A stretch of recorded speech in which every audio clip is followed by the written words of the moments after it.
बलूचिस्तान की हुकूमत, सिंध की हुकूमत ऐं ऐवान सदर जो सौदो ही दरिया जो सोज ते थियो आहे।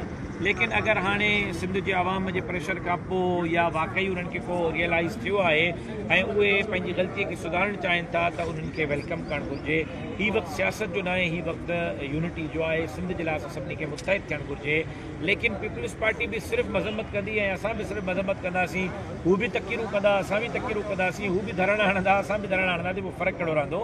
पीपल्स पार्टी इन पोज़ीशन में आहे त उहो हुकूमत किराए सघनि था, हिकु कलाक में हुकूमत किराए सघनि था। वज़ीर आज़म खे हिकु कलाक में घर मोकिले सघनि था। जॾहिं इन पोज़ीशन में आहिनि त पोइ पीपल्स पार्टी खे अमली क़दम जे तरफ़ अञा 2 क़दम अॻिते वधाइणा पवंदा। बिलावल साहब खे अमली क़दम जे तरफ़ 2 क़दम अॻिते वधाइणा पवंदा ऐं अमली क़दम खणणो पवंदो ऐं हुकूमत खे वार्निंग ॾियणी पवंदी त मनसूबो रोकियो। जेकॾहिं न त पीपल्स पार्टी तव्हांजी पुष्टपनाही खां पोइते ईंदी ऐं सिंध जे अवाम जे प्रेशर ते सुभाणे पीपल्स पार्टी इहो कमु करे।